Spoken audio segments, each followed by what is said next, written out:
हम लोग पहली बार एमटीजी कर रहे हैं, हम लोगों को पता लग जाए किस तरीके से हम लोग एमटीजी को डील करने वाले हैं। तो बिल्कुल देखो, आप लोगों को शोर नहीं करना है। देखो कल तुम लोग केमिस्ट्री में बड़ी डिस्टर्बेंस कर रहे थे और इस चक्कर में कल चैप्टर पूरा नहीं हो पाया कंटेंट वाइज। नहीं तो होना था कल तक पूरा। मैं हर बार 2 क्लास में करवा देता हूँ, लेकिन इस बार दूसरी क्लास में पूरा नहीं हो पाया। फिजिक्स में हो गया आराम से सही, ठीक है। तो थोड़ा सा तुम्हारा शोर है जो दिक्कत कर रहा है इस चीज़ की।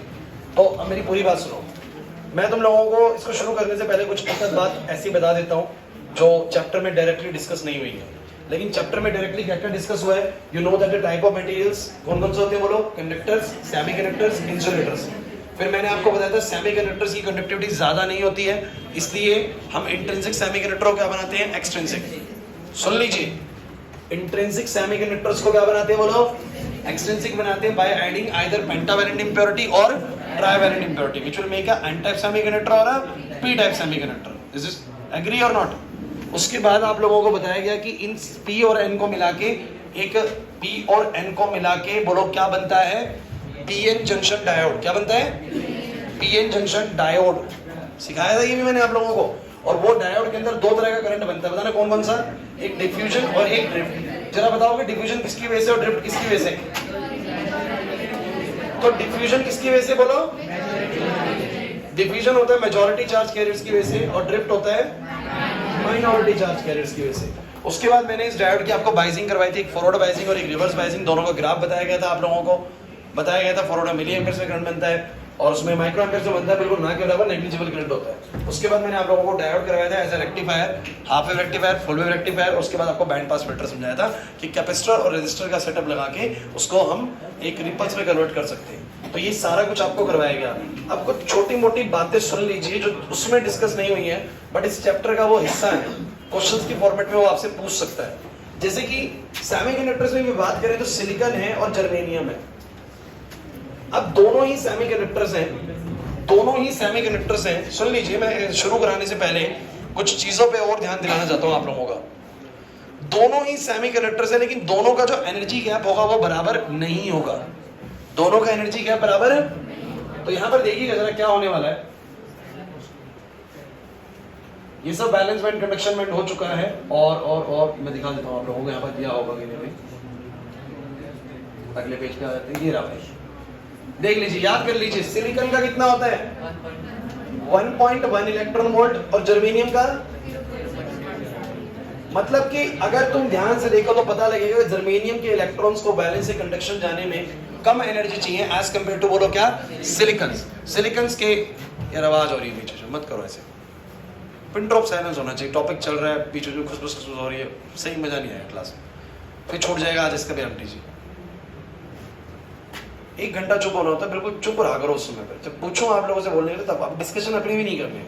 आपको लगता है अपना डिस्कशन करने सेंटर्स के बाद भी 1 घंटा खुला रहता है, 9 बजे तक बंद होता है। आप लोग बैठ के कर लीजिए डिस्कशन, कौन मना कर रहा है आपको?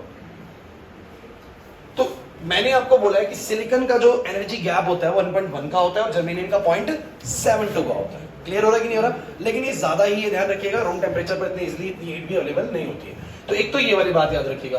दूसरी बात याद रखिएगा कि आपको ना ये पता होना चाहिए कि रेजिस्टिविटी वर्सेस टेम्परेचर का क्या सीन होता है भाई। ये हालांकि मैंने तुम लोगों को करंट इलेक्ट्रिसिटी चैप्टर में करवाया था। मैंने बोला था जैसे मेटल्स होते हैं, मेटल्स के अंदर क्या होता है कि ऑलरेडी ना, मेटल्स के अंदर ऑलरेडी एटम्स ने ना बहुत सारे इलेक्ट्रॉन्स को बोलो क्या कर रखा होता है? फ्री कर रखा होता है। बहुत सारे इलेक्ट्रॉन्स फ्री होते हैं मेटल्स के अंदर, आप सभी जानते हैं। जानते कि नहीं जानते? मेटल्स का फीचर ही होता है बहुत सारे इलेक्ट्रॉन्स फ्री हैं। तो यहां जब तुम टेम्परेचर बढ़ाते हो ना, तो टेम्परेचर के बढ़ाने से इन एटम्स का मॉलिक्यूलर मोशन बढ़ जाता है। ये ऐसे से ऑसिलेट करना शुरू कर देते हैं, जिसकी वजह से हमें इलेक्ट्रॉन्स को एक एंड से दूसरे एंड पे जाना है, क्योंकि ये प्लस और ये माइनस है। तो इलेक्ट्रॉन्स मोशन करते हैं और जो बीच में ये एटम है यही तो रेजिस्टेंस दिखाते हैं। अरे क्या होता है रेजिस्टेंस? जो ये फ्री इलेक्ट्रॉन्स होते हैं वो एक एंड से दूसरे एंड पे जाते हैं, लेकिन उनका रास्ता स्मूथ नहीं है। बीच में ये एटम्स बैठे हैं मोटे मोटे, इनको टकरा टकरा के निकलते हैं।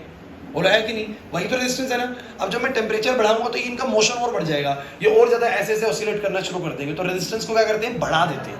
तो जब मेरा टेम्परेचर बढ़ता है मेटल्स के अंदर, तो रेजिस्टिविटी या रेजिस्टेंस जो होता है वो क्या होगा? बढ़ेगा। रेजिस्टिविटी बोलो क्या होगी? बढ़ेगी।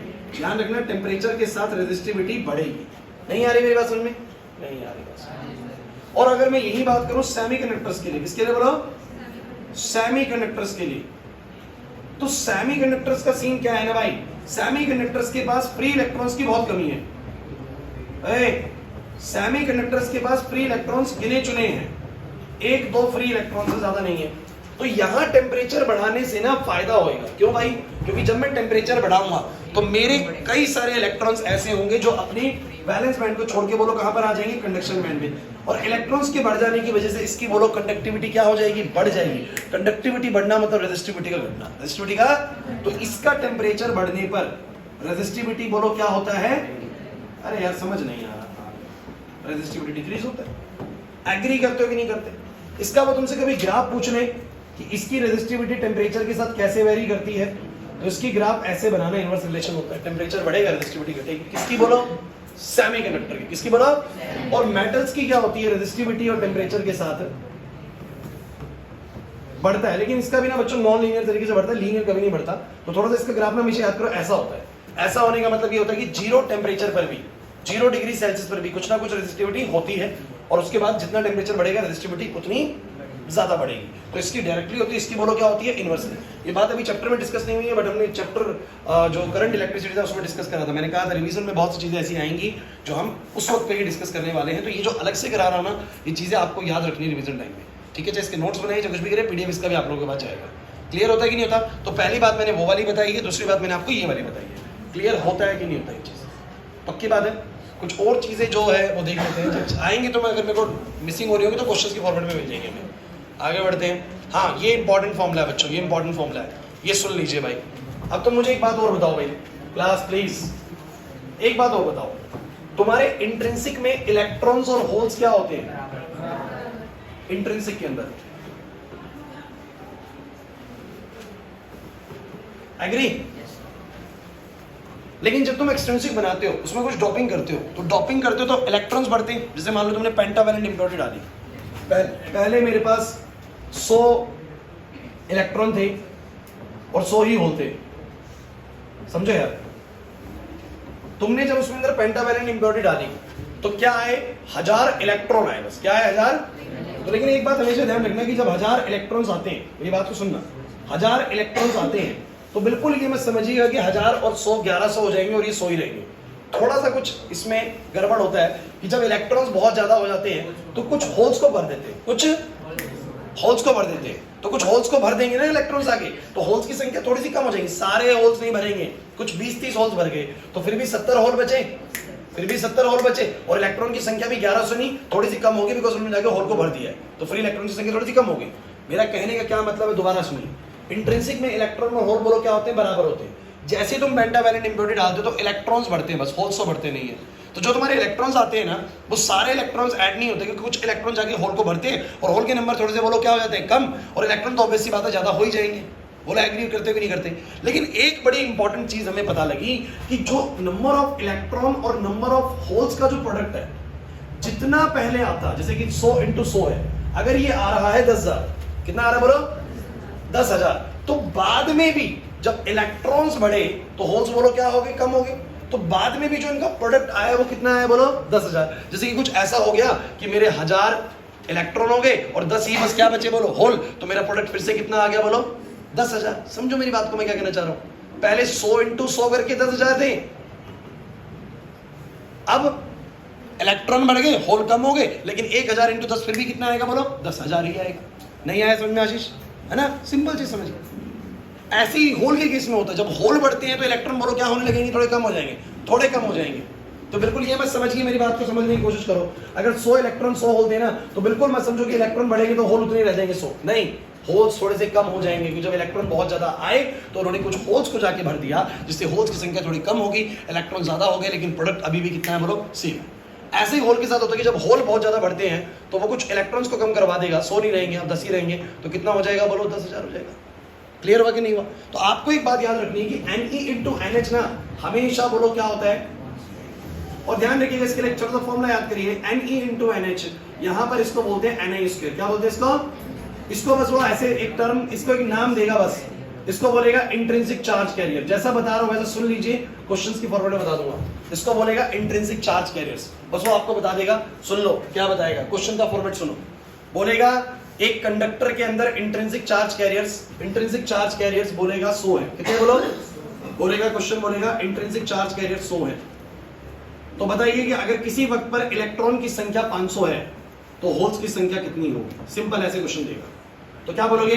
Ne इंटू NH बराबर बोलो क्या? Ni का स्क्वायर। ऐसे क्वेश्चन आएगा, सीधा फॉर्मूला याद करो। पूरे चैप्टर में सिर्फ एक ही फॉर्मूला है और कोई फॉर्मूला ही नहीं है। तो Ne इंटू NH हमेशा किसके बराबर होता है? Ni के स्क्वायर के। Ni वो हमेशा देगा इंट्रिंसिक चार्ज कैरियर 100 है, 100 का स्क्वायर। Ne तुम्हारा 500 है, NH तुम्हारा निकल आएगा। नहीं आ रहा समझ में? कितना आएगा बताओ जरा NH? 10,000 बाय में 500 कट जाएगा, 20 आ जाएगा। तो होल्स की संख्या पक्का 20 होगा। क्लियर हुआ कि नहीं हुआ? सिंपल याद रखो, Ne इंटू NH बराबर क्या? Ni square. Ni की वैल्यू एग्जामिनर देगा, तुम्हें कोई टेंशन लेने की जरूरत नहीं है। और वो एक इलेक्ट्रॉन और होल में से एक का नंबर बता देगा, दूसरे का नंबर पूछे क्या टेंशन? नहीं बता पाओगे? बता पाएंगे, कोई इसमें मुश्किल चीज नहीं है। जब आएगा तब दिखा दूंगा मैं आप लोगों को, ठीक है? उसके बाद ये सब ठीक है, लाने को दिक्कत नहीं है। चलिए आइए, एक लास्ट चीज मुझे और बतानी है, उसके बाद हम शुरू कर सकते हैं, कोई प्रॉब्लम नहीं है। वो लास्ट चीज क्या है ना बच्चों, कि जैसे तुम लोगों ने वो पढ़ा था PN junction type, sorry N type semiconductor पढ़ा था। एन टाइप में बताना जरा, ये कौन है कंडक्शन में? ये कौन है? अरे भाई जवाब क्वेश्चन आइए देखना बस तुम, हमने सब पढ़ लिया है। क्वेश्चन तुम देखना कितनी स्पीड में चलेंगे हमारे। आपको पता है ये कौन है? बोलो। ये है पी टाइप और ये है एन टाइप। जरा बताना एन टाइप में जो कौन सा डोनर लेवल आता है? कौन सा लेवल आता है बोलो? तो डोनर लेवल थोड़ा सा इससे नीचे आता है, यहाँ आता है। अरे जहाँ पर फास्फोरस के इलेक्ट्रॉन्स होते हैं। अब यार ये चाहिए कि बिल्कुल आप लोग मतलब देखते के साथ ही याद आ रहा हो कि हाँ क्या बोल रहे हैं सर, पता है सर, पढ़ा हुआ है। ये डोनर लेवल है। और यहाँ पर कौन सा आता है? यहाँ पर होल्स होते हैं एल्यूमिनियम के, आपको पता है। ये हमारा एक्सेप्टर लेवल है। तो एक्चुअली में क्वेश्चन वो ये भी पूछ लेता है कि जो डोनर लेवल है और एक्सेप्टर लेवल है, ये कंडक्शन बैंड से कितना गैप नीचे है। जैसे कि तुम्हें पता है कि ये सिलिकॉन है, अगर ये सिलिकॉन है, निखिल सिलिकॉन है, तो बैलेंस से कंडक्शन के बीच में कितना गैप है? 1.1 तो कह रहा है कि जो ये फास्फोरस के इलेक्ट्रॉन्स आए हैं ये कंडक्शन से कितना नीचे। तो जैसे वो 1.1 है तो ये तो कुछ 0 पॉइंट कुछ होगा, ये तो कुछ है। तो ऐसे ही वो ये पूछता है एक्सेप्टर कितना ऊपर है, एक्सेप्टर कितना ऊपर है और डोनर लेवल कितना कंडक्शन से नीचे है। तो ये बुक इसमें तो नहीं दिया हुआ, आई थिंक एनसीईआरटी में दिया होगा ये वैल्यू। ये रटने वाला वैल्यू है, रटना पड़ेगा एक चीजों को। तो इसको हम याद कर सकते हैं। देख लिया पर दिया है तो नहीं दिया ना? नहीं दिया।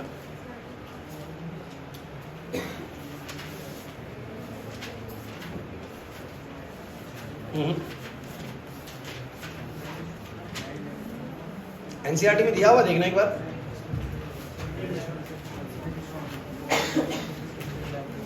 दिया ना? दिया है ना? देना। ये देखो ये दिया हुआ है। इसका नियरली कितना है? ये है 0.01। बच्चों प्लीज बात नहीं, नियरली 0.01। और ये वाला जो होता है ना, ये वाला जो होता है, सुन लीजिए, 0.01 से लेकर 0.05 तक वैरी कर सकता है। यही वो एक छोटी छोटी चीजें हैं जो मैं बता रहा हूँ कि हम फाइनल्स में खत्म करते हैं। जब रिवीजन राउंड चल रहा होता है उस समय हर चैप्टर की ऐसी छोटी छोटी चीजें खत्म हो जाएंगी जो तुम्हें कभी पेपर में ऐसी मिल गई थी जो हमने नहीं करी थी। अब सब हो जाएगा, कुछ भी नहीं बचेगा। बस अब तुम्हें ध्यान देना है। ऐसी 4-5 चीजें होती है छोटी, चैप्टर के दौरान ये नहीं डिस्कस कर पाते क्योंकि प्रॉपर टॉपिक्स नहीं होते, छोटे छोटे क्वेश्चन होते हैं। तो मुझे तुम बताओ ये एक्सेप्टर लेवल कितना ऊपर होता है? 0.01 से 0.05 के रेंज में वेरी करता है। और डोनर, ये जो डोनर लेवल होता है वो बस कितना नीचे होता है। क्लियर हुआ कि नहीं? मैंने तुम्हें कौन कौन सी बातें बताई हैं एक बार देख लीजिए, फिर हम शुरू करते हैं चीजों को। जल्दी से मुझे बता दो कौन कौन सी बातें बताई। पहली चीज, ओए बताओ सिलिकॉन का 1.1 क्या है? बोलो जरा 1.1 क्या है आशीष? 1.1 is the energy gap between the valence band and the conduction band of silicon. Germanium का थोड़ा कम होता है, जर्मेनियम का थोड़ा कम होता है। चलिए उसके बाद रेजिस्टिविटी और टेम्परेचर का मेटल का आपको पता है डायरेक्ट रिलेशन होगा, और इसका सेमीकंडक्टर का इनवर्स। इसमें टेम्परेचर बढ़ाने पे रेजिस्टिविटी घटेगी। ओके, Ne into NH, ये समझ में आ गया आप लोगों को? हमेशा कांस्टेंट रहता है, पहले बराबर होते हैं इलेक्ट्रॉन होल, लेकिन अगर इलेक्ट्रॉन बढ़ेंगे तो होल घटेंगे, लेकिन प्रोडक्ट हमेशा क्या आएगा? बोलो कांस्टेंट आएगा। प्रोडक्ट हमेशा क्या आएगा? कांस्टेंट आएगा। ये बात ध्यान रखनी है बच्चों आप लोगों को। उसके बाद ये हो गया, और लास्ट मैंने आप लोगों को बताया कि इनके बीच में क्या गैप होता है। क्लियर है कि नहीं? एक छोटी सी बात और याद कर लीजिए, वैसे इसका कोई खास इतना इंपॉर्टेंस नहीं है, लेकिन मैं फिर भी बता देता हूँ। जैसे तुम लोग मुझे बताओ, तुम लोगों ने अगर पीएन जंक्शन डायोड बनाया तो एक बैरियर बना वो पोटेंशियल बैरियर बना। आप लोगों को पता है कि एक सर्टेन वोल्टेज के बाद वो करंट बनाता है। जरा बताना, ये वाली वोल्टेज को हम कट इन वोल्टेज बोलते हैं। ये वो वाली वोल्टेज होती है जिसके ऊपर हमारा पोटेंशियल बैरियर बिल्कुल क्या हो जाता है, खत्म हो जाता है पोटेंशियल बैरियर बिल्कुल। तो मैं तुम्हें बता दूं बच्चों, सिलिकॉन का जो पोटेंशियल बैरियर होता है, जितना उसका पोटेंशियल बैरियर होता है जो रोकने के लिए बैठा होता है, 0.7 वोल्ट होता है। कितना होता है बोलो? और जो जर्मेनियम का होता है, दो ही सेमीकंडक्टर को चर्चा में लेके आता है, इसका जो पोटेंशियल बैरियर होता है बच्चों वो 0.3 का होता है। अब आप मुझे बताओ जरा फर्क क्या है, इसका मतलब का फर्क बता दो क्या है। अरे सर एक का 0.7 एक का 0.3 है, मतलब कि जर्मेनियम 0.3 वोल्ट अगर मैंने अप्लाई कर दिया ना फॉरवर्ड बाइसिंग में, फॉरवर्ड बाइसिंग आप जानते हो ना, जब मैं अप्लाइड वोल्टेज बढ़ा रहा होता हूँ और जब अप्लाइड वोल्टेज किसके बराबर होती है, पोटेंशियल बैरियर की, तो उसको खत्म कर देती है और करंट बनाना स्टार्ट कर देती है। मेरी बात समझ में आई मैंने क्या बोला? नाज़िया नहीं है समझ में। तो जर्मेनियम का तो बैरियर ही 0.3 का है, तो कितने की वोल्टेज के बाद वो करंट बनाना शुरू कर देगी जर्मेनियम का? बोलो सब बच्चे, अगर जर्मेनियम बनाना तो यहाँ पर ऐसे 0.3 है, तो जर्मेनियम 0.3 पर ही क्या कर देगी, करंट को उठा देगी। ये जर्मेनियम है। और अगर मैं तुमसे बोलूं सिलिकॉन बच्चों, तो सिलिकॉन कब आएगा जरा बता दो?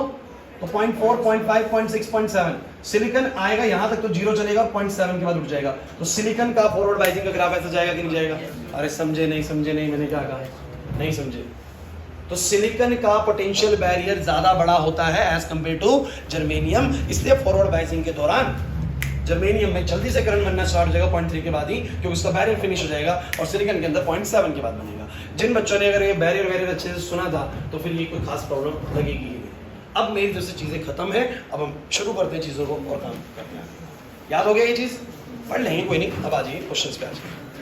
जो चीज ऐसी होगी जो सीधा हो चुकी है तो आप लोग यस करेंगे और आगे बढ़ेंगे बच्चों। हमें लगभग अराउंड कुछ 50 के करीब क्वेश्चंस बनाने बन जाएंगे बहुत आराम से। आ जाइए। पहला, the energy required by the electron to jump the, ये इसी साल आया, मतलब इससे पिछले साल आया था, forbidden band in the silicon at room temperature is about, कितना गैप होता है सिलिकॉन के अंदर, कितना एनर्जी चाहिए होता है इलेक्ट्रॉन को जंप करने के लिए? तो 1.1 है, डी ऑप्शन। अरे अभी तो पढ़ा है 1.1। डायरेक्ट आते हैं क्वेश्चन, अगर पढ़ा हुआ सब कुछ आ जाएगा। उसके बाद और 20 में देखो क्या पूछा, कौन सी प्रॉपर्टी मटेरियल की, carbon silicon germanium, depends upon the energy gap.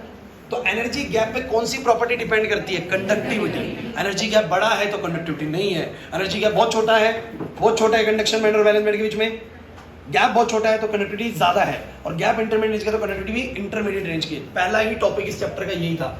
Nikhil क्या कर रहे हो तुम मेरे? देखो पहला ही टॉपिक ये था, गैप अगर बड़ा है, एनर्जी गैप बड़ा है, वैलेंस बैंड और कंडक्शन बैंड के बीच में गैप बड़ा है तो कंडक्टिविटी लो है, गैप छोटा है तो कंडक्टिविटी हाई है। तो गैप किस प्रॉपर्टी को इंडिकेट करता है? कंडक्टिविटी को। तो कौन सी प्रॉपर्टी इस गैप पे डिपेंड करती है? कंडक्टिविटी। अरे नहीं आया समझ में, तो कंडक्टिविटी भरना था। उसके बाद what is meant by the energy band gap in the solids, draw the energy band diagrams of a conductor. कर लोगे? कंडक्टर, इंसुलेटर, सेमीकंडक्टर, इनके एनर्जी बैंड्स बना लोगे। एक का बोलो, क्या बोलोगे? 3 इलेक्ट्रॉन वोल्ट से ज्यादा होता है किसका? इंसुलेटर का। किसी का बिल्कुल ही ओवरलैप कर रहा होता है कंडक्टर्स का, और सेमीकंडक्टर्स का 3 से कम होता है। एग्जांपल भी देना तो सिलिकॉन का दे देना 1.1 का गैप बना के। क्लियर हुआ कि नहीं हुआ? ऐसे सब कुछ याद होना चाहिए कि पेपर के अंदर हमें कुछ एक्स्ट्रा दिखा सके। इसके बाद distinguish between a metal and an insulator on the basis of the energy band diagrams. कर पाओगे? एक में गैप 3 से ज्यादा होता है और एक में लगभग ओवरलैप हो रखे होते हैं। ठीक है, इधर नाजिया बुक में देख लोगे सब कुछ बच्चे, बुक में देख लो कोई दिक्कत नहीं है। वैसे अगर बोर्ड पे करा रहा हो तो बोर्ड पे देख लो, कोई दिक्कत नहीं है। मतलब क्योंकि बोर्ड पे और उसमें अगर आपका बुक का एडिशन अलग है तो क्वेश्चन अलग मिल रहे होंगे। इसमें देखते चलो, साथ साथ तो चल ही रहे है ना, घर पे करना बुक से। कह रहे draw a plot showing the variation of resistivity of the conductor in the semiconductor with the increase in temperature. कर चुका हूं। टेंपरेचर बढ़ाने पे कंडक्टर का कैसे जाएगा, सेमीकंडक्टर कैसे जाएगा, एक बार देख भी लेते हैं। कंडक्टर्स का ऐसा, सेमीकंडक्टर्स का ऐसा। वो हाई लो का कोई टेंशन नहीं है, छोड़ देना, बस सीधा बनाना है। एक का ऐसा बनेगा और एक का ऐसा बनेगा। क्लियर है कि नहीं? नहीं? ओके। अच्छा एक बात और बताओ, ये जो एब्सोल्यूट टेम्परेचर होता है ये क्या होता है? एब्सोल्यूट टेम्परेचर कितने टेम्परेचर को बोलते हैं?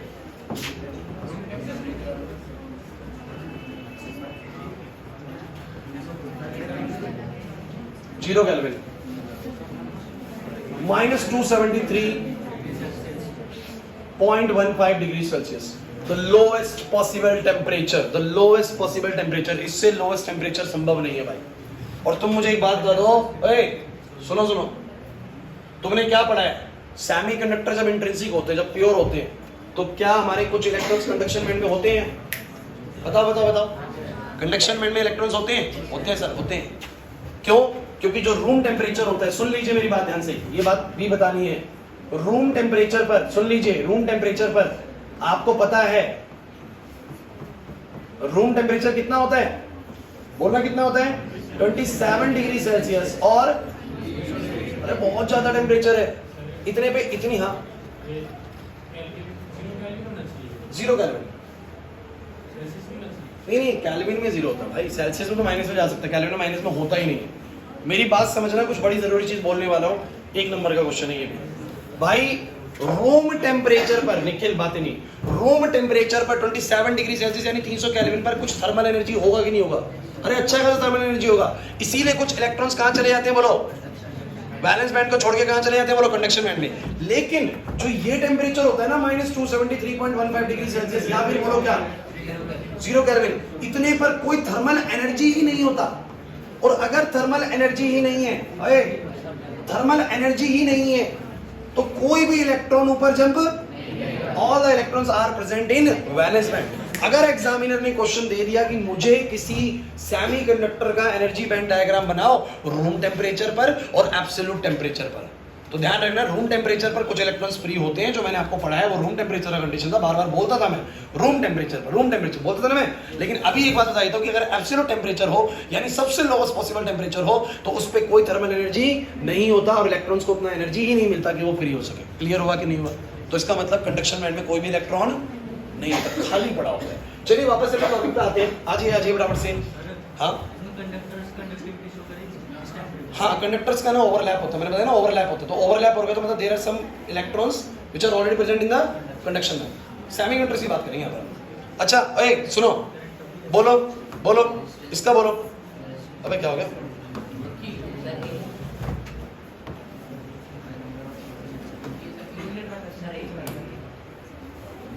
सुनो, असर्शन पढ़ो, असर्शन पढ़ो। अच्छा, असर्शन के चारों पॉइंट पता होते हैं ना आप लोगों को? पहले में असर्शन रीजन दोनों करेक्ट होते हैं, रीजन करेक्ट एक्सप्लेनेशन होता है। दूसरे में असर्शन रीजन दोनों करेक्ट होते हैं बट रीजन करेक्ट एक्सप्लेनेशन नहीं होता है। तीसरे में असर्शन ट्रू होता है, रीजन फॉल्स होता है। अगले में असर्शन फॉल्स होता है। पढ़ लेंगे, आ जाओ। पहला ध्यान से पढ़ना है, the resistance of N intrinsic semiconductor decreases with the increase in temperature. क्या सही बोल रहा है कि एक सेमीकंडक्टर का रेजिस्टेंस घट जाएगा अगर टेम्परेचर बढ़ेगा? बिल्कुल सही बोल रहा है सर। आगे क्या बोलता है? The number of the conduction electrons as well as the holes increasing as the intrinsic semiconductor with the rising temperature. बिल्कुल सही बात है कि जब टेम्परेचर बढ़ेगा तो फ्री इलेक्ट्रॉन्स बढ़ेंगे। कुछ कह रहे होल्स भी लिख रहा है सर। अरे यार, जब इलेक्ट्रॉन बढ़ते हैं तो होल भी तो बढ़ते ही है ना, साथ में बढ़ते हैं इलेक्ट्रॉन। होल 100 इलेक्ट्रॉन फ्री हुए तो 100 होल भी बढ़े। एग्री करते हो कि नहीं करते? और यही कारण है उसकी कंडक्टिविटी का बढ़ने का। आज आते ही मैंने बताया ना, टेम्परेचर बढ़ता है तो सेमीकंडक्टर में क्या बढ़ते हैं? फ्री इलेक्ट्रॉन्स, जिससे उसकी कंडक्टिविटी बढ़ती है और रेजिस्टिविटी घटती है। तो उसने पहले में यही बोला कि टेम्परेचर के बढ़ने में रेजिस्टिविटी घटती है। बिल्कुल ट्रू है सर। किस कारण से? क्योंकि फ्री इलेक्ट्रॉन्स बढ़ जाते हैं तो कंडक्टिविटी बढ़ जाती है। नहीं आ रहा ना समझ में? एक एक क्वेश्चन समझ में आएगा।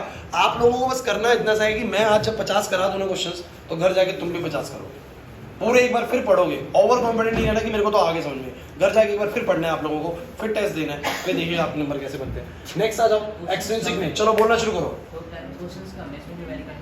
कोई नहीं, कर लेंगे। एक आध कम मिलेगा तो मैं एडिशन दूसरा ला दूंगा, मैं किंडर से डाउनलोड कर लूंगा। अगला, in n-type semiconductor number density of electron is greater than the number density of hole। n-type में number of electrons holes के मुकाबले क्या होते हैं? ज्यादा, but the crystal maintains an overall charge neutrality। but crystal पूरा का पूरा न्यूट्रल होता है। सही बोल रहा है? सिखाया था, सही बोल रहा है। उसके बाद क्या बोलता था? Charge of the electrons donated by the donor atoms is just equal and opposite to that of the ionised donor. बहुत सही बोला इसने बोला कि जो वो फ्री इलेक्ट्रॉन जो आपको मिल रहा है ना, उसका चार्ज बिल्कुल इक्वल और अपोजिट है। किसके बोलो? जो आयनाइज्ड डोनर है। आयनाइज्ड डोनर कौन है यार? फास्फोरस डोनर था। कौन डोनर था बोलो? फास्फोरस। उसने इलेक्ट्रॉन दिया तो फास्फोरस तो P+ बन गया ना, वो तो आयनाइज्ड डोनर बन गया ना। आयनाइज्ड मतलब उसके ऊपर एक चार्ज आ गया प्लस का। नहीं आई समझ में? तो कह रहा है जो इलेक्ट्रॉन फ्री हुआ उसके ऊपर जो चार्ज है वो बिल्कुल अपोजिट है उस चार्ज का जो उस एटम के ऊपर, मतलब जो उस आयनाइज्ड एटम के ऊपर आया। नहीं आया समझ में? नहीं आया समझ में?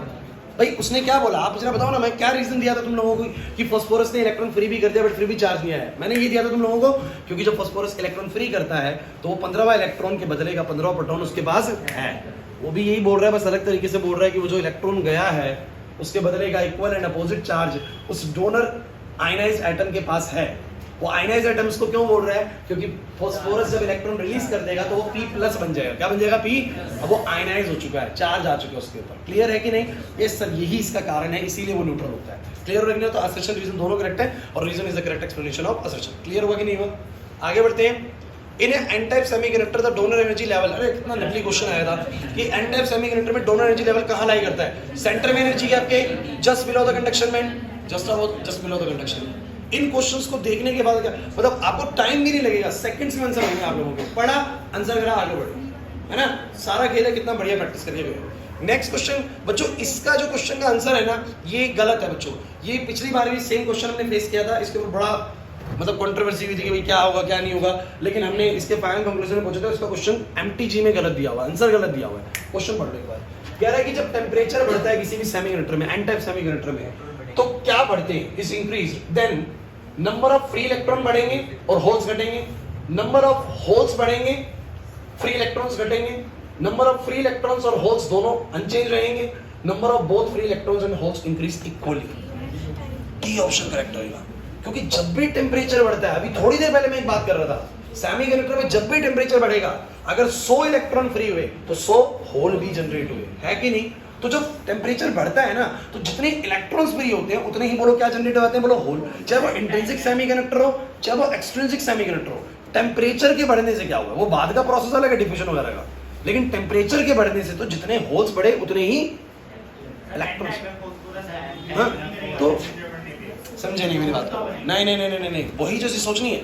उसने बोला है कि टेम्परेचर के बढ़ने पर क्या हुआ, तो टेम्परेचर के बढ़ने पे सिंपल सी चीज हुई है कि जो एटम्स आयनाइज नहीं थे उन्होंने इलेक्ट्रॉन्स को क्या करा? फ्री करा। तो जितने फ्री इलेक्ट्रॉन निकले उतने ही बोलो क्या बन गए? होल।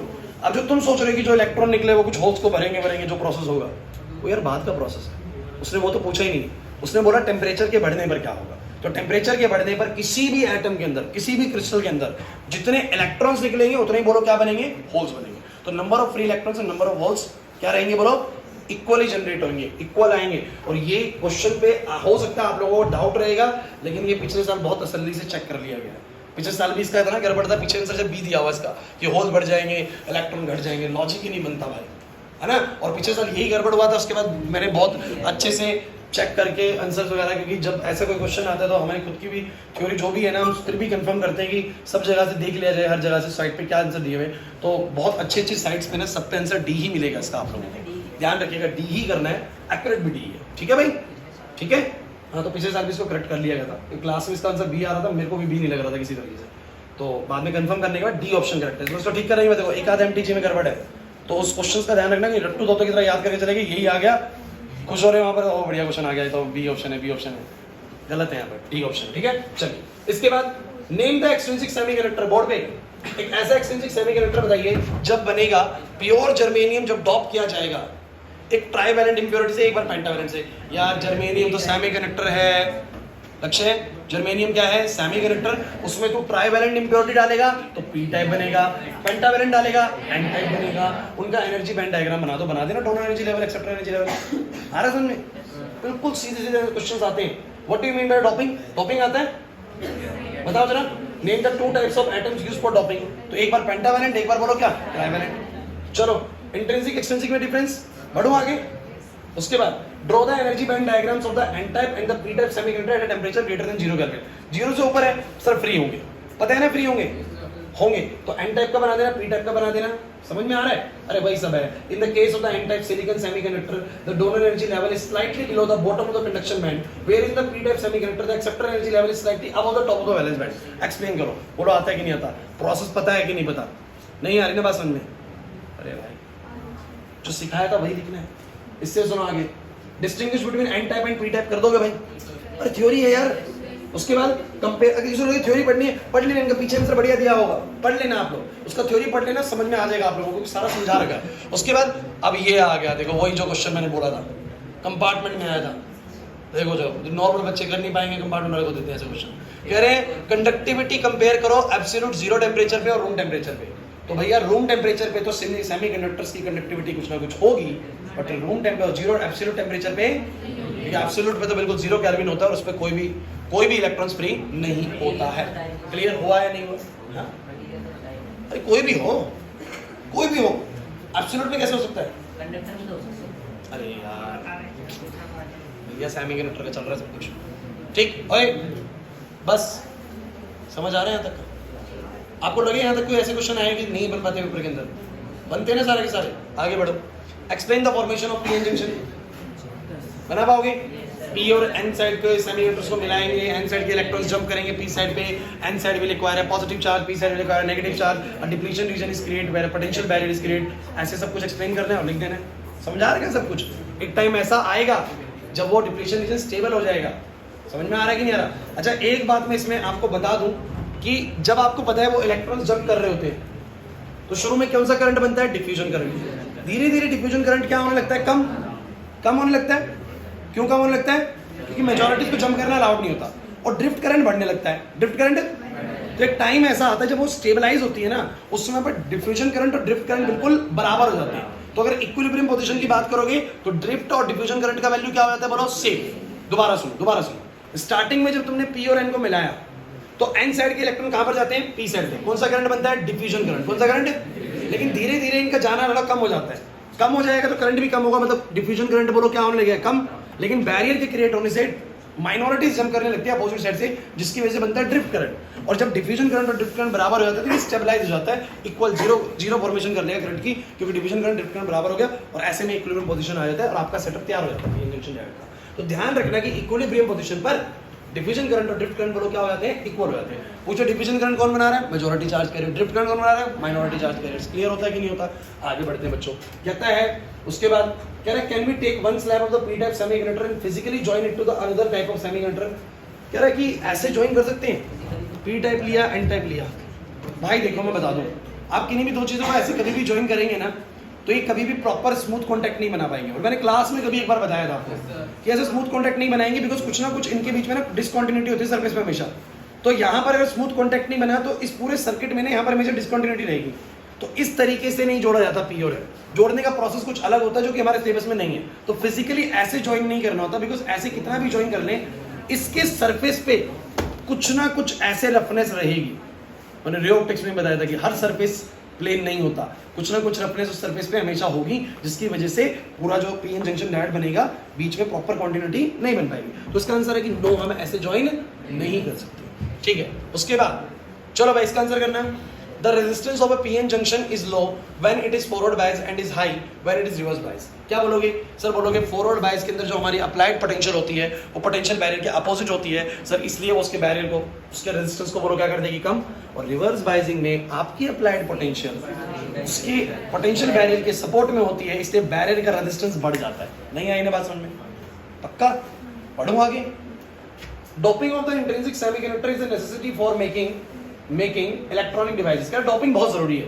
या डोपिंग इसलिए जरूरी है बिकॉज इंट्रिंसिक सेमीकंडक्टर की खुद की कंडक्टिविटी बहुत लो होती है, इसलिए डोपिंग की नेसेसिटी जरूरी है। ये आपको सब कुछ पढ़ाया जा चुका है। इसके बाद write the two process that take place in the formation of PN junction diode. या दो प्रोसेस, एक डिफ्यूजन करंट और एक बोलो क्या? Drift current. वो आप एक्सप्लेन कर सकते हैं। Explain with the help of a diagram the formation of a depletion reason and potential barrier. कर लोगे भाई, है ना? पूरा पढ़ा रखा है। इसके बाद पढ़ो इसको। एक germanium crystal is dropped with antimony. अब फंस जाएगा बच्चा जो केमिस्ट्री नहीं आती होगी। एंटीमनी, अब एंटीमनी कहाँ पर है? मैंने तो तुम लोगों को बनवाया भी है प्रोडक्ट टेबल के अंदर। याद करो, कार्बन, सिलिकॉन, जर्मेनियम, ये वाला सीरीज तो तुम्हारा था। अरे ऐसे याद कर लो यार। जो ग्रुप नंबर 14 है, 13 है और 15 है, तो ये वाला था ना nitrogen, phosphorus, arsenic, antimony, bismuth. और ये वाला था काशी गए शिव पार्वती, टिल्लेट। और ये था बैंगन, आलू, गाजर, इन थैला। तो यार ये तो याद ही कर सकते हो कि ट्राइवैलेंट है, ये पेंटावैलेंट है, यही डलेंगे इनके अंदर। तो जर्मेनियम में या टिन में हमने ये एंटीमनी, ये होता है एंटीमनी। थोड़ा सा केमिस्ट्री भी आना चाहिए। तो अगर मैंने एंटीमनी डाला तो इट्स अ पेंटावैलेंट इम्प्योरिटी। सो कह रहा है कि जर्मेनियम के अंदर अगर मैंने एंटीमनी डाला तो एनर्जी बैंड डायग्राम से बताओ कि कंडक्टिविटी पे क्या असर पड़ेगा। तो ये भैया एन टाइप सेमीकंडक्टर बनेगा, हम जानते हैं। एक एक्सेप्टर लेवल, एक डोनर लेवल क्रिएट हो जाएगा कंडक्शन बैंड के नीचे, ये सब बता दें। क्योंकि उसने बोला ही नहीं कि मैं एन टाइप के बारे में पूछ रहा हूँ, उसने बोला मैं एंटीमनी डालूंगा तो क्या क्या हो जाएगा, तो एंटीमनी डालूंगा तो सर एन टाइप बन जाएगा, एक डोनर एनर्जी लेवल क्रिएट हो जाएगा जिससे हम फ्री इलेक्ट्रॉन्स अवेलेबल करवा सकते हैं। क्लियर हो रहा है कि नहीं हो रहा? नहीं है बात समझ में? क्लियर है? सब कुछ वही जो पढ़ा है ना वो आपको बस लिखना है, और लिखने के लिए आपको थोड़ा प्रैक्टिस करना पड़ेगा। उसके बाद briefly explain the two process involved in the formation of PN junction diode, already done है। पीएन जंक्शन डायोड के बनते दो प्रोसेस कौन सी है, डिफ्यूजन करंट और एक बोलो क्या, ड्रिफ्ट करंट। उसके बाद what will be the effect of forward biasing and the reverse biasing on the width of the depletion layer. यार जानते हो आप लोग फॉरवर्ड बाइजिंग में डिप्लीशन लेयर खत्म होती चली जाती है और रिवर्स में बढ़ती चली जाती है, ब्रॉड होती चली जाती है। अरे है कि नहीं, पढ़ा रखा है। उसके बाद state briefly the process involved in the formation of a PN junction explaining clearly how the depletion region is form. सब समझ आ रखा है, जो डिप्लीशन रीजन कैसे बनेगा बता रखा है। आ जाओ भाई वापस से सेमीकंडक्टर डायोड्स के बारे में। अच्छा मतलब कैसी बाइजिंग है, बाइजिंग बताओ। फॉरवर्ड बाइजिंग है ना। और क्या बोलता है, इस डायोड का थ्रेशोल्ड वोल्टेज 0.7 है। थ्रेशोल्ड वोल्टेज मतलब कट इन वोल्टेज एक तरीके का, तो इस डायोड का कट इन 0.7 है। हाँ भाई इधर सुधांशु, इस डायोड का कट इन 0.7 है। क्या मतलब इसका कि 0.7 वोल्ट से पहले करंट, और यहां पर हमने कितना वोल्टेज लगा रखा है, भले ही ये फॉरवर्ड बायस है। नितिन फॉरवर्ड बायस कैसे पता लग रहा है सर, पी वाला एन से जुड़ा, पी वाला पॉजिटिव जुड़ा हुआ है, एन वाला तो हम कहते हैं फॉरवर्ड, तो कंडक्टिंग होता है। लेकिन दिमाग बिल्कुल खुला रखिए, 0.7 का कट इन है, 0.5 का भी अप्लाइड है। सर अभी तक पोटेंशियल बैरियर खत्म, करंट बनेगा ही नहीं। करंट है तो मैं बोलूंगा पहली बात तो फॉरवर्ड बाइजिंग है, ऑप्शन तो इन दोनों में से है। और करंट कितना है बोलो, 0 है। क्लियर हुआ कि नहीं हुआ? कितना आसान है। क्वेश्चन देख के मत डरना कि ऐसा तो सर ने कराया नहीं, थोड़ा दिमाग लगाओगे एकदम पकड़ में आ जाएगा। आगे बढ़ना, इक्विलिब्रियम पे पीएन जंक्शन डायोड में नेट करंट कैसे काम करता है, तो हम बोलेंगे भाई नेट करंट 0 होता है। क्वेश्चन पे क्योंकि डिफ्यूजन और drift current equal and opposite होते हैं। पकड़ा गया क्वेश्चन, समझ में आ गया। Next, in an unbiased PN junction diode the p side of the junction is at dash potential as compared to that of the n side of the potential। अगर हमने देखा कि अच्छा p वाला जो होता है वो कौन से पोटेंशियल पे होता है, p और n में मिलता है, तो p वाला, p वाले पे कैसा साइन आता है, माइनस का आता है।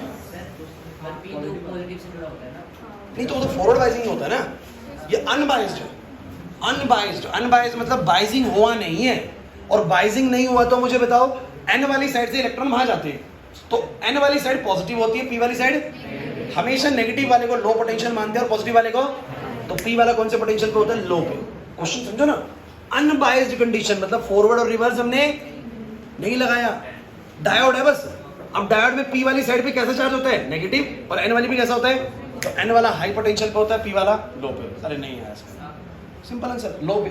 उसके बाद how does an increase in doping, बच्चों इसको होल्ड करो, डोपिंग वाले क्वेश्चन को होल्ड करो, आज ही कराऊंगा, लास्ट में कराऊंगा, समय लेते थोड़ा सा, मैं जल्दी निपटा दूं पहले जो डायरेक्ट हो रहे हैं, ठीक है, थोड़ा टाइम लेगा डोपिंग वाला कुछ कंसेप्ट। अरे क्या हो रहा है, चलो आ जाओ, 24th को भी लास्ट में लेंगे। Explain the formation of barrier potential in PN junction. यार कर लेना, बैरियर पोटेंशियल कैसे बनेगा तुम्हें पता है, तुम बोलोगे एन साइड के इलेक्ट्रॉन जाएंगे पी साइड पे, सर एन साइड पॉजिटिव होएगी, पी साइड नेगेटिव होएगी, फिर कुछ इलेक्ट्रॉन जाएंगे एन साइड से, सर हाँ इसका हायर पोटेंशियल दे रखा है पी के अंदर, पी पॉजिटिव और एन नेगेटिव,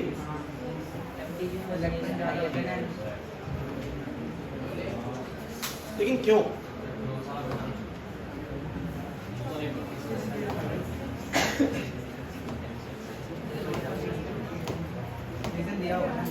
रीजन दिया है, ओके कोई भी, अगर पीछे कुछ और दिया तो एक बार कंफर्म करेंगे, ठीक है, मेरे अकॉर्डिंग उसका लो होना चाहिए, बट इसको कंफर्म करेंगे कि ऐसा क्यों है, अगर कुछ मिलेगा तो चेक करेंगे, कोई नहीं चेक कर लेते।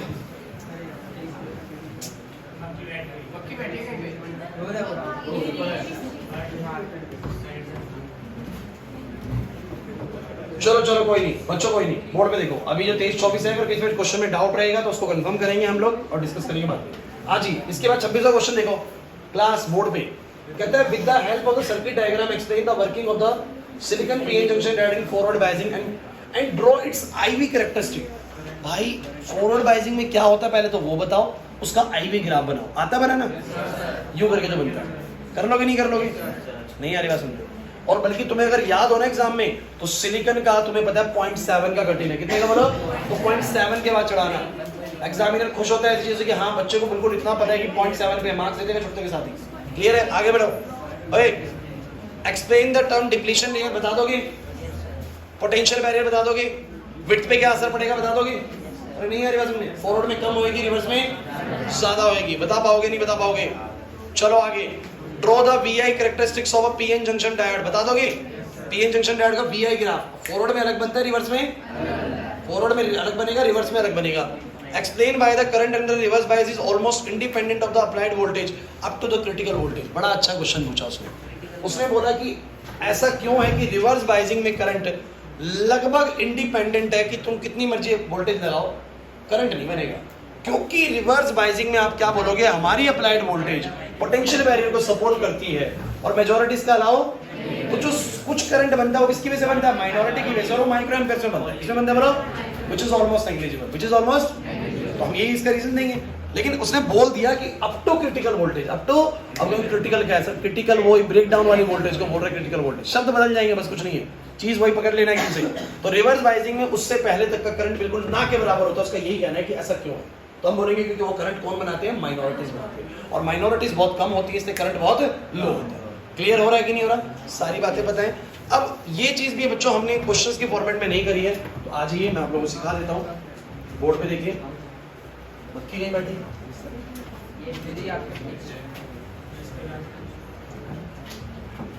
बच्चों, बोर्ड पे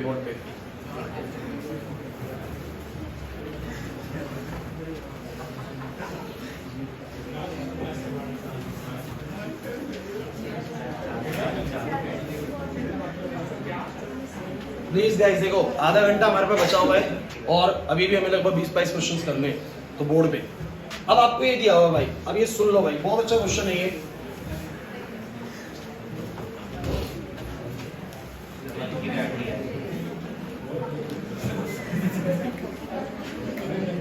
पूरी खिलाड़ी है भाई। देखो भाई, अच्छा एक बात सुनो, यहां पर उसने क्या बोला, जैसे कि तुम्हारा फॉरवर्ड बायस है और फॉरवर्ड बायस का ग्राफ तुम्हारा कैसा बनता है? ऐसा बनता है। किसी ने तुमसे ये बोला, जैसे कि तुम्हारे को पता ही V है तुम्हारा और ये तुम्हारा क्या है बोलो? I। किसी ने तुम्हें बोला रेजिस्टेंस बताओ। भाई रेजिस्टेंस क्या होता है वैसे? V बाय I होता है। क्या होता है बोलो? लेकिन तुम लोगों को इस ग्राफ को बनाने के बाद एक बात पता लगी कि यहाँ शुरू में तो रेजिस्टेंस इनफाइनाइट होता है, क्योंकि मैं कितना मर्जी वोल्टेज बढ़ाऊं करंट, और ये इनफाइनाइट रेजिस्टेंस का इंडिकेशन है। और आप जानते हैं कि शुरू में पोटेंशियल बैरियर इनफाइनाइट रेजिस्टेंस पैदा करता है और करंट को बनने, लेकिन यहाँ पर बाद में रेजिस्टेंस कम हो जाता है और करंट बनना शुरू हो जाता है। इसको बोलते हैं डायनेमिक रेजिस्टेंस। डायनेमिक रेजिस्टेंस मतलब रेजिस्टेंस अपनी वैल्यू को बोलो क्या कर रहा है? चेंज कर रहा है। क्या कर रहा है बोलो? कांस्टेंट नहीं है भाई, मेरी बात अच्छे से सुनो, मैं क्या बोलना चाह रहा हूं कि कांस्टेंट रेजिस्टेंस नहीं है, that's a dynamic resistance which changes it's value at every time. तो इसके लिए क्या करना होता है? इसके लिए मान लो तुम्हें को बोले कि मुझे तो ना इस पॉइंट पे बताओ कितना रेजिस्टेंस है, तो मैं कहूंगा ऐसे में मुझे जो रेजिस्टेंस आना है ना, मैं बिल्कुल उसी पॉइंट पे देखूंगा कि मैंने वोल्टेज का चेंज करा, उस समय पे करंट का कितना चेंज आया। सुन लीजिए इधर भाई नितिन, अगर मुझे किसी भी सर्टेन पॉइंट पे मुझे क्या निकालना है बोलो? रेजिस्टेंस। तो वैसे रेजिस्टेंस का फॉर्मूला आप लोगों ने पढ़ा है, बोलो क्या होता है? V by I। लेकिन यहाँ मैं V बाय I लगा नहीं सकता क्योंकि कांस्टेंट वोल्टेज है नहीं, करंट भी कांस्टेंट एक जैसा है नहीं। तो मैं यहाँ पर कैसे करूंगा? मैं कहूंगा कि भाई इसका तो रेजिस्टेंस बार बार वेरी कर रहा है, कभी बहुत ज्यादा रेजिस्टेंस होता है, धीरे धीरे कम हो जाता है रेजिस्टेंस और फिर करंट बनना शुरू हो जाता है। तो किसी भी पॉइंट पे अगर मुझे रेजिस्टेंस निकालना है तो मैं एक तरीका लगाऊंगा कि मुझे इस पॉइंट पे निकालना है ना, तो मैं इस जगह पर थोड़ी सी वोल्टेज का चेंज लूंगा, थोड़ी सी वोल्टेज का चेंज लूंगा और देखूंगा, तुम इधर देखो, थोड़ी सी वोल्टेज का चेंज देखूंगा और देखूंगा कि उस दौरान करंट में कितना चेंज आया। Focused on the board. मैं जिस भी पॉइंट पर मुझे वो बोलेगा ना कि रेजिस्टेंस बताओ, मैं उसमें क्या देखूंगा? उस समय की कितनी वोल्टेज चेंज करी, उससे कितना करंट में चेंज आया। इस दोनों को डिवाइड कर दूंगा और बोलो क्या आ जाएगा? Dynamic resistance. जैसे कि तुम्हें मैं एग्जांपल भी बताया, तो मुझे इस समय का रेजिस्टेंस आना, मुझे सोचो इस समय का रेजिस्टेंस आना हो, इस जगह का रेजिस्टेंस आना है, सोचो जरा इस जगह का। तो मैंने वोल्टेज में कुछ चेंज करा? अरे बोलो, वोल्टेज में कुछ चेंज करा सर। करंट में कितना चेंज आया बोलो? अरे जीरो इधर था, जीरो इधर है सर, कोई चेंज नहीं आया, zero. Any number by zero बोलो कितना रेजिस्टेंस आएगा? इनफाइनाइट रेजिस्टेंस होता है इस जगह। नहीं आया ना समझ में? वोल्टेज में चेंज कर रहा हूं बट करंट में कोई चेंज, अगर करंट में कोई चेंज नहीं है, करंट में चेंज जीरो है, तो एनीथिंग बाय जीरो बोलो क्या है, इनफाइनाइट रेजिस्टेंस की इंडिकेशन है। बट यहाँ पर आप वोल्टेज भी चेंज कर रहे हो और करंट भी चेंज हो रहा है, तो दोनों का जितना भी चेंज आया उसको डिवाइड करूंगा और बोलो क्या आ जाएगा, रेजिस्टेंस आ जाएगा। तो क्वेश्चन बड़ा साफ सुथरा था भाई, यहाँ पर आप ध्यान से देखिएगा तो पता लग जाएगा। पढ़ के देखिए वैल्यूज को। कह रहा है कि सिलिकॉन का मुझे इस पॉइंट पर, किस पॉइंट पर कह रहा था, VI characteristic of silicon diode is shown in the figure, calculate the resistance of diode at जब करंट 15 मिली एम्पीयर है। कितना बोलो, ये 15 पर। तो मैं क्या करूंगा, मुझे कुछ वैल्यूज दी है, 15 के जस्ट इधर, 15 के जस्ट इधर, 0.7 और 0.8 क्या दिया हो बोलो, खुद दी उसने 0.7 और 0.7 पर मुझे बताया 10 का करंट था और 0.8 पर 20 का। मुझे बताओ कितना वोल्टेज का चेंज हुआ, 20 माइनस कितना वोल्टेज का चेंज हुआ, जल्दी बोलो। 0.0 वोल्टेज का चेंज कितने का, 0.1 का।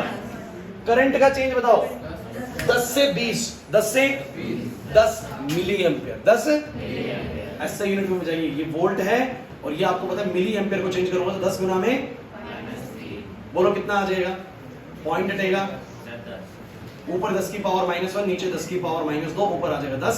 तो 10 ओम का रेजिस्टेंस इस समय डायनेमिक है। मतलब डायनेमिक पता कि इस समय का रेजिस्टेंस 10 है।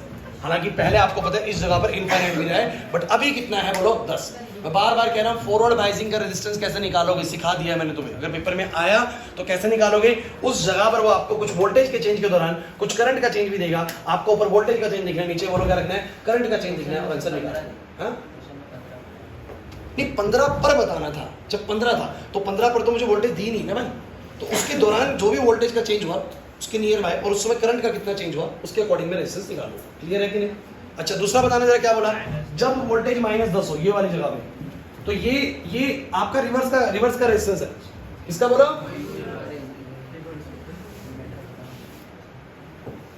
इसके लिए तो मैं अगली क्लास में बुलाऊंगा, कुछ भी ढूंढ के लाऊं, लेकिन इसकी मौत है इस क्लास में। सुनो मेरी बात सुनो, -10 पे बताने रेजिस्टेंस कितना है। अब सुनो इस जगह पर क्या होता है भैया, कोई चेंज वेंज नहीं बताएगा, सीधा आपको पता है कांस्टेंट चल रहा होता है करंट भी, और एक पर्टिकुलर वोल्टेज पे कांस्टेंट करंट है, करंट में कुछ नहीं है। तो बोलो क्या बोलोगे, नहीं वोल्टेज नहीं, वोल्टेज कितनी बोलो 10 की। इस बार ऐसे करना होता है, सेकंड है रिवर्स वाला, फॉरवर्ड का चेंज करना, फॉरवर्ड का ऐसे कैलकुलेट करना, रिवर्स का सीधा 10 की वोल्टेज कितने का करंट बोलो, ए निखिल मस्ती मत कर, कितने का करंट 0.5 माइक्रो एम्पियर का, कितने का बोलो 0.5 माइक्रो एम्पियर, माइक्रो मतलब 10 की पावर -6। यार भूलिए मत कि आपको ऐसा यूनिट एम्पियर ही लेनी है और उसकी ऐसा यूनिट वोल्ट ही लेनी है। तो 10 वोल्ट पर इतना करंट, मतलब कि मैं तुम्हें एक बात बता दूं, फॉरवर्ड का रेजिस्टेंस अलग तरीके से निकलता है और रिवर्स बाइसिंग का रेजिस्टेंस, फॉरवर्ड का कैसे निकलेगा, इस फॉर्मूले से डायनेमिक रेजिस्टेंस होता है, और रिवर्स का कैसे निकलेगा, रिवर्स का ऐसे निकलेगा सीधा वोल्टेज पे इतना करंट। 1 माइनस वो लेंगे क्या 1 वाला लेंगे, 0.5 में लेंगे 1 वाला क्यों लेंगे सर, वो तो वोल्टेज है ना 0.5 0.7 भाई, मुझे तो ये 0.5 ये लग रहा है। नहीं ये 1 है, 1 दिया हुआ है, थोड़ा सा हो सकता है डायग्रामेटिकली कुछ गड़बड़ है, वैसे ये 0.5 0.7 ठीक कह रहा है, ये 1 माइक्रो एम्पियर है, इसके आगे दिया हुआ है। तो ये जो सुनो, ये जो वैल्यू दी है कितनी दी हुई है बोलो 1 माइक्रो एम्पियर, हमने वैल्यू पूरा डाल दी है बस। तो 1 माइक्रो एम्पियर कितना होता है, अब बोलो यार 1 माइक्रो एम्पियर कितना होता है, 1 गुणा में 10 की पावर -6 एम्पियर। मुझे रेजिस्टेंस बताओ कितना आएगा।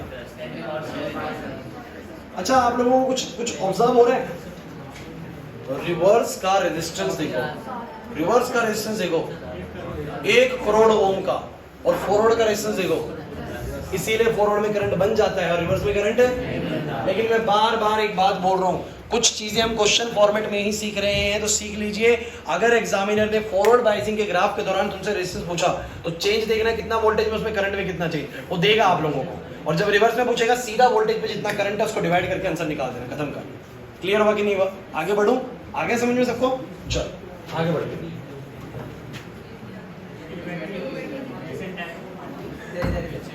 हिट से मर जाती है, हिट से मर जाती है, नहीं सर, हिट से नहीं मरती। कितने क्वेश्चंस हैं, बस खत्म होने वाले हैं, इस पेज में खत्म हो जाएंगे। और बच्चों सुनो, कोई नहीं वो अलग होंगे, उसमें बताता हूँ। क्लास इसकी ना क्या करना, फोटो भेज देना जो एक्स्ट्रा क्वेश्चंस है ना, तो ट्राई कर लेंगे, सब डाउट होगा तो पूछो। बोर्ड पे question number 30, class draw the VI characteristics of PN junction diode. PN junction diode का VI कैरेक्टरिस्टिक बनाना है। आप सोचेंगे कौन सा, देखो भाई 2 तरह के VI हैं, एक फॉरवर्ड का और एक, अगर कुछ भी नहीं बता रहा तो फॉरवर्ड का भी बनाना है और ये तो क्या करता है, ये तो एक साथ बना देता है एक ही ग्राफ के अंदर। देखो मैं तुम्हें दिखाता हूँ, मैं तो तुम्हें दिखा देता हूँ, जो तुम्हें बोल भी रहा था उस दिन। याद आ रहा है तुम लोगों को? देखो देखो इसने क्या करा। अच्छा ये तो 2 4 एक समझो, एक देखो बस, फॉरवर्ड का बना दिया, एक में बना दिया। क्या देखो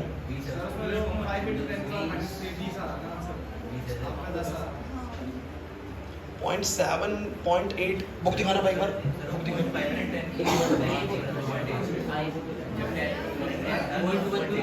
यार देखो मैं तुम्हें एक छोटी सी चीज बताता हूँ, देखो मेरी बात सुनो। देखो एक चीज सुन लो तुम लोग, इसको क्लियर करता हूँ तुम लोगों को। ये देखो जब बुक छपती है ना भाई, तो इस वक्त चीजें बड़ी अलग तरीके से होती हैं। सुनना मेरी बात को,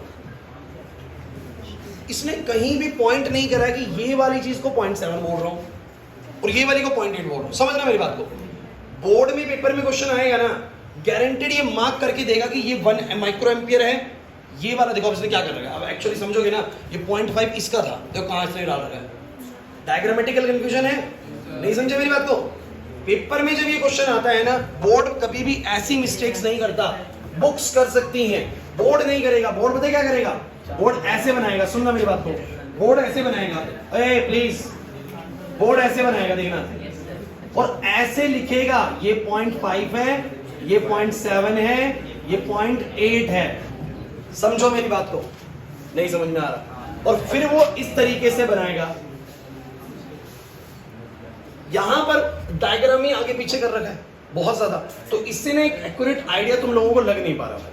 मेरी बात को समझो, नहीं समझे ना क्या कहना चाह रहा हूं मैं? अच्छा अगर तुम लोग, अगर मान लो तुम कहोगे सर 0.5 होता तो कैसे करते, तो 0.3 की वोल्टेज चेंज होती और करंट कितने का चेंज हो रहा था? यहाँ से 10 का हो रहा था, तो इससे 30 आता।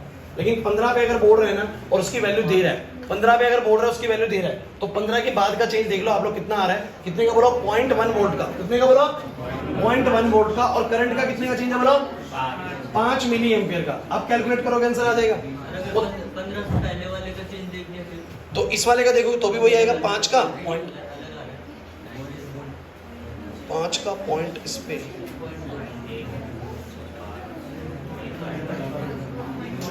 देखो यार मैं बताऊं, ये थोड़ा सा ना डायग्रामेटिकल एरर है, नहीं तो और कुछ भी नहीं है। आप लोग, हाँ नहीं मैं बात समझ गया, आप लोग पहले के हिसाब से करोगे अलग आंसर आएगा, बाद के हिसाब से करोगे अलग। लेकिन सुनो मेरी बात, मैं तुम लोगों को एक चीज क्लियर कर दूं, इनका 20 ओम निकालना तो तुम वैसे कर रहे हो। मेरे अकॉर्डिंग अगर तुम पूछोगे सर क्या एक्यूरेट होना चाहिए, देखो एक्चुअली में ना भाई सुनो, किसी भी जगह पर जब तुम निकालते हो ना, तो आगे नहीं लेना होता। एक्चुअली में क्या करना होता है, पूरा यूं लेना होता है कि थोड़ा इधर और थोड़ा इधर। मतलब कि 0.7 को लेना ही नहीं, जो मैं तुम्हें शुरू से बोल रहा था। क्या बोल रहा था? कि आपको ऐसे लेना है। अरे भाई तुम समझे नहीं, तुम लोगों को जब 11th क्लास में, सुनते रहो बोर्ड पे, जब तुम लोगों को 11th क्लास में कोई इंस्टेंटेनियस वेलोसिटी निकालने को बोलता था कि मुझे इस पॉइंट पे इंस्टेंटेनियस वेलोसिटी निकालो, तो तुम क्या करते थे? इस जगह पर थोड़ा सा टाइम का चेंज लेते थे ऐसे करके। तो टाइम का चेंज तो पूरे में लिया जाएगा ना ऐसे करके, पीछे भी। और इस दौरान कितना डिस्प्लेसमेंट हुआ, तो तुम लोग वेलोसिटी बोलते थे dx बाय में, बोलो क्या। तो अगर तुम मुझसे ही जाने देंगे एक्यूरेटली सर क्या होना चाहिए, क्योंकि बुक्स में गड़बड़ होती है, तो सर क्या होना चाहिए? 0.5 से 0.8 का चेंज के दौरान, 0.5 से 0.8 के चेंज के दौरान करंट का चेंज आया है 10 मिली एम्पीयर। कितने का बोलो? 10। तो उसके हिसाब से कैलकुलेशन जाएगा, क्योंकि इसने बोला है मुझे तो 0.7 वाले पे यानी 15 वाले पे बताओ, तो मैं 15 से थोड़ा पीछे, 15 से थोड़ा आगे, इस दौरान देखूंगा कितना वोल्टेज का चेंज हुआ। एक तो मक्खी का कुछ जुगाड़ करना ही पड़ेगा इस क्लास के अंदर। अब सुनो ए बच्चों प्लीज यार, फिर आगे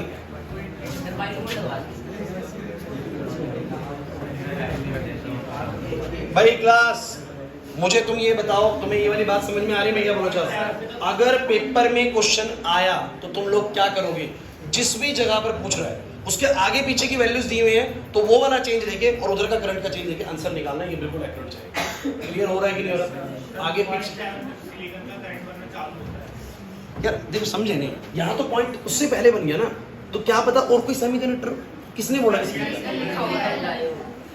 तो फिर यार मैं वही चीज कह रहा हूँ, फिर तो तुम लोग डायग्राम ही गलत कहते हैं, सीबीएसई ने क्वेश्चन गलत दिया, फिर तो हो गया ना क्वेश्चन ही गलत, क्योंकि सिलिकॉन तो 0.7 के बाद बनाता है, बट इसने तो भाई बुक्स की मिस्टेक है और कोई दिक्कत नहीं है, कॉन्सेप्ट को पकड़ लो। नहीं एक आध देखो मैं बताऊं, तुम इस दुनिया की कोई भी किताब ले आओ, H.C. वर्मा ले आओ, one of the best book कही जाती है, दुनिया भर की मिस्टेक है। R.D. शर्मा ले आओ, दुनिया भर की मिस्टेक है। ये बुक्स ना भैया मशीन से बनती है, हाथों से बनती है, क्वेश्चन वगैरह लिखे जाते हैं, गलतियां होती ही हैं, मेरी बात समझ लीजिए। लेकिन अरे बच्चों, हर तेरी तो बातें खत्म नहीं हो रही, तेरी तो पता नहीं कौन सी गाड़ी चल रही है, जो डिस्कशन ही खत्म नहीं हो रहा तेरा। तो सुनेगा तो समझ में आएगा ना। अरे तो तू उसकी टेंशन क्यों ले रहा है, उसको देख। मैं तुमसे एक बात कह रहा हूं, उसको फाइनलाइज कर दो। जिस भी जगह पर तुमसे बोले डायनेमिक रेजिस्टेंस निकालना, क्या बोले? मैंने आते के साथ ही सबसे पहले ये चीज बोली थी कि जब भी डायनेमिक रेजिस्टेंस निकालने का बोले, उस दौरान जो वोल्टेज का चेंज हुआ हो और जो करंट का चेंज हुआ, उनको डिवाइड कर दो, आंसर आ जाएगा। अब एग्जाम में क्वेश्चन आएगा तो सही आएगा, बोर्ड में गलत नहीं आता। ये बुक वालों की मिस्टेक है कि उन्होंने कुछ गड़बड़ बनाया हुआ है। क्लियर हो रहा है? इसको जाके गूगल पे डालना, गूगल पे सही मिल जाएगा आप लोगों को इसका आंसर। ठीक है, चलो आगे सुनो। गूगल पे क्या है? अब लो, हो गया ना गड़बड़? हो गया नहीं गड़बड़? यही मैं कह रहा हूं तुम लोगों को, छोड़ दो इसको, आ जाओ। कॉन्सेप्ट समझ में आया? क्वेश्चन को मत पकड़ो, कॉन्सेप्ट पकड़ लो। कॉन्सेप्ट समझ में आ गया। सब डायनेमिक रेजिस्टेंस निकालने का तरीका है, जितना वोल्टेज में चेंज हुआ उसमें जितना करंट में चेंज हुआ, किसी पर्टिकुलर वैल्यू बोलेगा, दोनों तरफ लूंगा मैं और उसके बाद देखूंगा किसी तरफ। आ जाओ भाई जल्दी। इंट्रिंसिक सेमी, अब देखो क्वेश्चन क्या था, why does the reverse current shows a sudden increase in breakdown voltage? बता रहे हैं ब्रेकडाउन वोल्टेज पे ऐसा क्या होता है कि करंट में सडन इंक्रीज आता है? ब्रेकडाउन वोल्टेज पे ऐसा क्या होता है कि करंट में सडन इंक्रीज आता है? तो आप बोलोगे सर ब्रेकडाउन वोल्टेज पे हमारा इतना हाई पोटेंशियल हो जाता है बैरियर पे कि बहुत स्ट्रॉन्ग इलेक्ट्रिक फील्ड पैदा होती है, इतनी स्ट्रॉन्ग कि वो वहां बैठे एटम्स को क्या कर देती है, आयनाइज कर देती है और इनफाइनाइट करंट की फॉर्मेशन करती है। क्लियर हुआ कि नहीं हुआ? चलो आगे बढ़ते हैं, जरा बताना शुरू करो। एक intrinsic semiconductor deliberate converted into extrinsic semiconductor by adding impurity. क्यों हम इंट्रिंसिक को एक्सट्रिंसिक बना रहे हैं यार, इसका जवाब आप लोग दे सकते हो। फिर वही है, पोटेंशियल बैरियर और डिप्लीशन रीजन जो बना, अप्लाइंग, हमने फॉरवर्ड बायसिंग लगाया तो क्या असर पड़ेगा, फॉरवर्ड बायसिंग के बारे में बता देंगे। इसको पढ़ो भाई, अच्छा क्वेश्चन है। कह रहा है कि बताइए कौन सी बायसिंग है। यार ध्यान दीजिए, पी पीछे होता है, एन आगे होता है, एन जुड़ा हुआ 5 से और पी का तुम्हें बताया नहीं भाई, ये अर्थिंग का साइन है। किसका साइन है? और अर्थिंग का मतलब आप लोग मान के चलोगे न्यूट्रल बॉडी 0 वोल्ट, अर्थ पूरी न्यूट्रल मानी जाएगी 0 वोल्ट पे। तो ये वाला एंड 0 पे है, ये वाला एंड 5 पे है। तो हाई पोटेंशियल कौन सा हुआ? ये वाला। वो वाला क्या हुआ? लो। मतलब कि अगर मेरा एन वाला हाई से जुड़ा हुआ है और पी वाला लो से, मतलब लो मतलब नेगेटिव मान के चलो, तो रिवर्स बायस है। कौन सा बायस है? समझिए नहीं मेरी बात। और कंफ्यूज करेगा, पता है कैसे? सुन लो, और कैसे कंफ्यूज करेगा, कहेगा लो भाई अब बताना कौन सी बायसिंग है। 100 वोल्ट प्लस 150 वोल्ट, बताओ कौन सी बायसिंग? सर वो हाई पोटेंशियल, ये लो पोटेंशियल। पी वाला जब लो से, लो मतलब आप नेगेटिव बोल सकते हो और इसको बोल सकते हो हाई पॉजिटिव। मतलब अच्छा ये बताओ ये डिफरेंस कितने का बोलो? 50 का। आप इसको यूं भी बोल सकते हो कि ये वाला मेरा प्लस 50 है और ये वाला मेरा 0 है। डिफरेंस 50 का है ना। तो मैं ये बोलूंगा कि वो हाई और ये लो, अगर पी लो से और एन हाई से, तो ये रिवर्स में होता है। किसमें होता है बोलो? रिवर्स में। हाँ, अगर इसी को बोल दे ऐसे कि ये वाला 150 और ये वाला 100, फॉरवर्ड हो गया। आया समझ में? एकदम पकड़ में आएगा। उसके बाद मर गई, बहुत बढ़िया, मर गई। छोड़ दो। अरे कोई बच्चा नहीं है, बच्चा बहुत भी कर रहा है। ये सुनो, तुम बच्चों की जिंदगी खराब हो जाएगी। सुन लो, अब ये बताओ VI कैरेक्टरिस्टिक्स बनाना है, फॉरवर्ड बायसिंग का, रिवर्स बायसिंग का।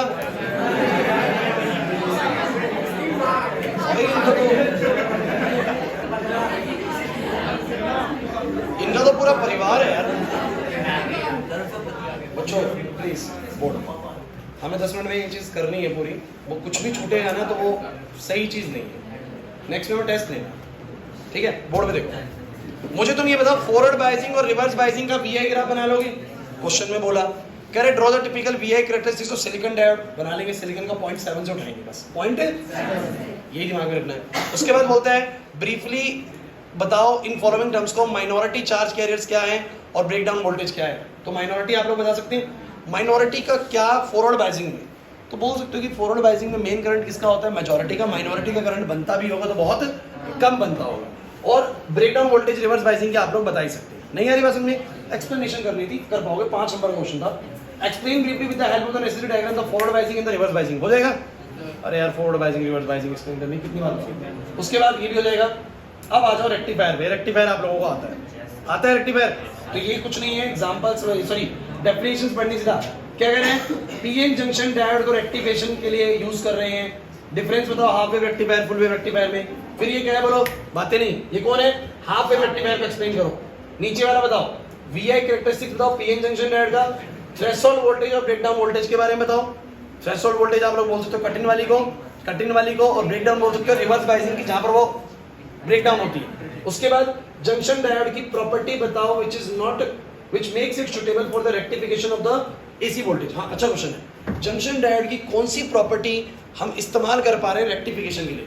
आपको पता है जंक्शन डायोड की खास बात है, जब वो फॉरवर्ड बायस होता है तो कंडक्टिंग हो जाता है, और रिवर्स बायसिंग में इसी प्रॉपर्टी का इस्तेमाल करके ही हमने रेक्टिफिकेशन करा है। याद करो ना, जब रिवर्स करंट आता है तो वो रिवर्स बायसिंग की मदद से, हमें याद है? नहीं आ रहा। डायोड की किस खास चीज का तुमने इस्तेमाल करके रेक्टिफिकेशन करा था बताओ? सर इसी खास चीज का कि वो जब फॉरवर्ड बायस होता है तो कंडक्टिंग होता है, रिवर्स बायस होता है, इसी वजह से तो हमारी वो जो वेव थी वो सारी सेम डायरेक्शन में चलेगी थी। तो यही डायोड की प्रॉपर्टी हमें मदद करती है रेक्टिफिकेशन करने के लिए। उसके बाद फिर वही क्वेश्चन है, फुल वेव रेक्टिफायर क्या करेगा? फिर वही बात से कि भाई फुल वेव सारा फुल वेव है। फुल वेव और हाफ वेव रेक्टिफायर से सीधा टॉपिक आता है, डायग्राम ड्रॉ करो, एक्सप्लेनेशन दो, और कुछ नहीं आता है यहाँ से। उसके बाद with the help of circuit diagram वही आपको रेक्टिफायर कैसे बना है वो सब बताना है। अरे बता पाओगे नहीं बता पाओगे? Name the two important processes. क्या है? With the help of circuit diagram full wave rectifier बताना है, फिर हाफ वेव और फुल वेव रेक्टिफायर बताना है। अरे नहीं आ रहा समझ में? क्लियर है कि नहीं? अब तुम्हें एक फाइनल चीज बताने जा रहा हूं। मैंने तुम लोगों को एक क्वेश्चन छुड़वाया था, पढ़ो पढ़ो पढ़ो। हर्ष और हर्षित तुम लोग पीछे नहीं बैठोगे। 24th क्वेश्चन पढ़ लो एक बार। How does an increase in doping concentration? हाँ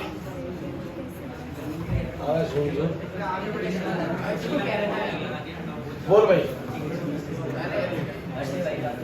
बस खत्म हो गया, ये लास्ट तो क्वेश्चन है।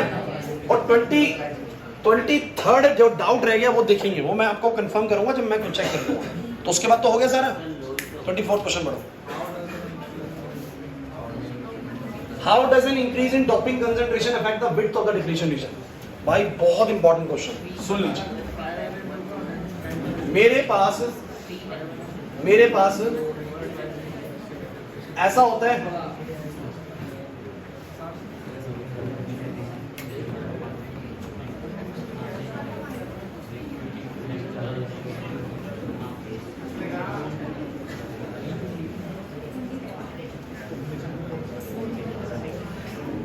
अच्छा सुनो, ये पता है क्या है?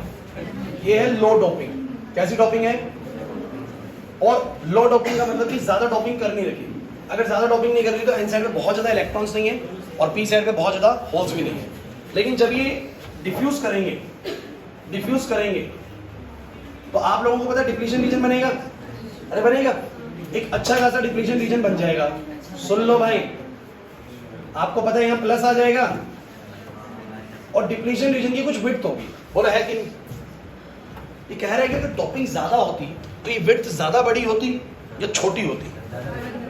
सुनना ढंग से, बहुत सारे इलेक्ट्रॉन्स कर दो,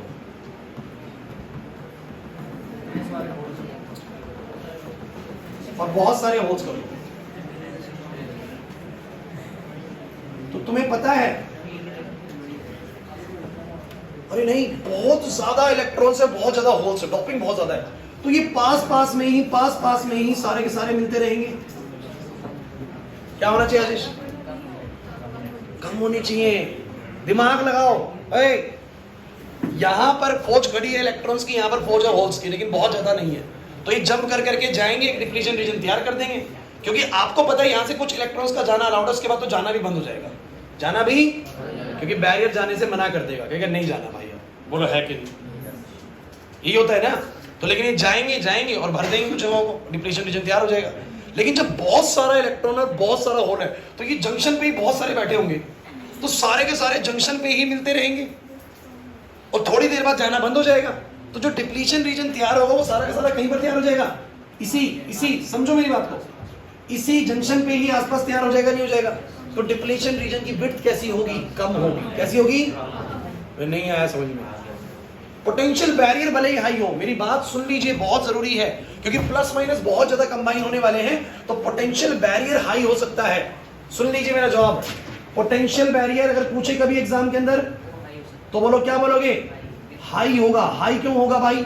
अरे यार बहुत सारा प्लस माइनस कंबाइन हो रहा है, बहुत सारा इलेक्ट्रॉन होल में कंबाइन हो रहा है, लेकिन सारा का सारा जंक्शन के पास में ही सारा का सारा मिल रहा है, तो डिप्लीशन रीजन बहुत चौड़ा, तो बहुत थोड़े से पोर्शन में ही बैरियर बहुत बड़ा क्रिएट हो जाएगा। बोलो एग्री करते हो कि नहीं करते? तो हम बोलेंगे कि डिप्लीशन रीजन कैसा होगा? डिप्लीशन रीजन कैसा होगा?